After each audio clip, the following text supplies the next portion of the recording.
Dar seniai. Labas rytas ir tau. Žiūriu, šią gaiminę, ne? Žiauriai trišai seniai, žiauriai. Ar manęs nemaistu pavyzdžiui užkotų? Ko vyriškės, tai žinai, mėslo. Čia veganiškai. Ir taip toliau valgysi, žinai, seniai. Tai visiškai manoma, kad tavo, ne? Įvykus zombių apokalipsai, kuri tikrai įvyks. Tu virsi zombių ir tu manęs negalėsi suvalgyti, nes tu nevalgai mėsos, aš iš mėsos ir negalėsi suvalgyti. Žinai, Hardai, norėčiau tau priminti, jog gyvuliniai produktai, kuriuos tu vartoji, yra daugumos mirčių ar negalavimų priežastis. Tuo tarpu subalansuota veganiška mityba yra kelias į sveiką gyvenseną ir gerą gyvenimo būdą. Žinai, seniai, mano maistas bent skonį turi. Buvimas veganu tai aukštos moralės simbolis. O tu kemši mūsų skubančios vartotojiškos visuomenės sukurtą šedevrą, šaldytą picą, keliančią riziką nutukti, susirgti širdies ligomis ar turėti problemų su užkietėjusiais. Seniai, palauk. Ar aš tam kovojau, kad atsidurčiau mitybinės grindinės viršūnėje ir paimčiau ir tiesiog nustočiau valgyti mėsą? Bent jau valgytum kokybišką mėsą, o net spausdintą mėšlą. Seniai, ne mano bėda, jeigu aš valgyti nemoku darytis. Realiai tai ne vyro vieta virtuvėje, o moterų. Tu, kaip ir daugelis kitų neišmanėlių, vis dar stereotipiškai žvelgi moterį kaip į daiktą, objektą, ar kada bent susimastei, ką jiems teko išgyventi, kad visuomenėje pasijaustų lygiateisės ir pilnavertės? Ką aš žinau? Žiūrėjau, ne?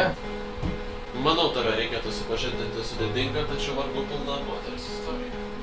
Seniai, čia tik prikolintų, čia iškart užsidėjai kažką čia man aiškinti. Jau nuo pat antikos laikų moteris buvo atskirta, ji nebuvo laikoma tautos pilietė ir negalėjo dalyvauti kultūrinėje veikloje. Senovės graikų teatre moterims vaidinti būdavo draudžiama, taip pat negalėdavo balsuoti ir dalyvauti polių susirinkimuose. Viduramžiais moterys įgavo aiškesnius socialinius vaidmenis. Europoje vyrausi krikščionybė suteikė galimybę siekti išsilavinimo, todėl moteris galėjo pasirinkti, ar būti namų šeimininkė, ar įstoti į vienuolyną ir išsimokslinti labiausiai susitelkiant į religiją. Tačiau bet kokia kita saviraiškė būdavo griežtai baudžiama. Tai puikiai atspindi tokia viduramžių asmenybė kaip Žana d'Arc, kuri paskutinę savo gyvenimo akimirkas pasitiko ant laužo.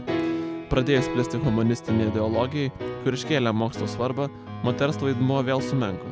Teigta, jog išsilavinimas trukdo būti gera žmona ir namų šeimininkė. Moteris ilgus amžius buvo tik įrankis sukurti šeimą. Gerai, daugiau. Vargingos tos moteris. Bet aš vis tik nesuprantu. Kam jums tas mokslas, jeigu jos visiškai nieko nespranta? Tau teko girdėti tokį dalyką kaip Wi-Fi? Ne, žinok, neteko.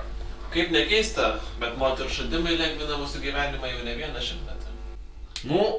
Man tai atrodo, moteris nebent kokį indaplovę galėtų išrasti. Ar mašiną, skalbimą, arba siuvimą. Tavo žiniai, moteris iš tikrųjų šaldo indaplovę. Leisk man tai apšviesti. Moters išsilavinimo kelias turėjo daugybę kliūčių. Pradėkime nuo to, jeigu išsilavinusi moteris tapo raktas į ilgesnį vyro gyvenimą. Turiu to pavyzdį. Moters sukurtas rentgeno aparatas padėjo išgelbėti ne vieno nutrūktgalvio vyro gyvybę, o neperšaunama liemenė leido vyrams sėkmingai vienam į kitą šaudyti, bet didesnės žalos. Apskritai moters akademinis kelias prasidėjo maždaug XIX amžiuje.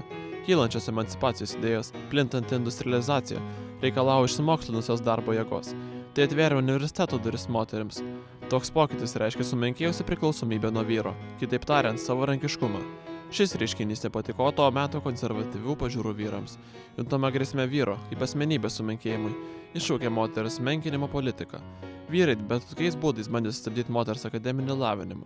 Rėmėsi principu, jog graži moteris negali būti protinga, grindė moters nesuderinamumą su mokslu, medicininėmis žiniomis.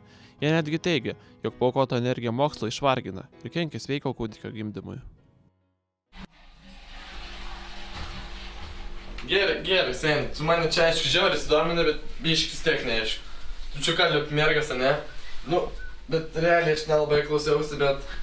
ir pasidarė neaišku. Tai, žiūrėk, kaip žmogu, paaiškink tu man. Kas čia atsitiko, kad tas mergas paėmė ir išlindo staiga iš tos virtuvės ir to bobiško socialinio vaidmens. Kova, jos kovojo. Moteris yra nuostabios, nors ir daugybę amžių kentėjusios nepripažinimą, jos nepasidavė ir kovojo. Gausėjantis išsilavinusių moterų skaičius iškelia masinį nepasitenkinimą socialinę nelygybę. pradėjo formuotis moterų judėjimai už savo teisės. Bet neryškiausias buvo sufražisčių judėjimas, reikalaujantis teisų balsuoti. O ryškusis buvo ne veltui. Sufražistės garsėjo savo radikaliais veiksmais. Britanijoje degino pašto dėžutes, daužė vitrinų langus, 1914 metais padegė mažiausiai 7 bažnyčias ir net surengė sprogimą Westminsterio abatijoje. Įkalintos kalėjimuose imdavosi bado streikų. Judėjimai pasiekė ilgai lauktų rezultatų.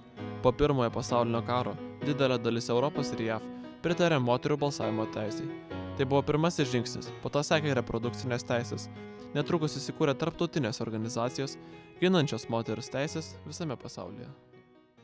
Taigi, mano draugė, laikui bėgant, vyras į moterį ėmė žvelgti kitomis akimis. Tikiuosi, bent kiek atsiveria ir tavos. Jeigu taip, tai tu ką tik žengiai žingsnį, kurį vyras bandė žengti kelius šimtus metų ir tapai bent šiek tiek pasaulietiškesnė asmenybė.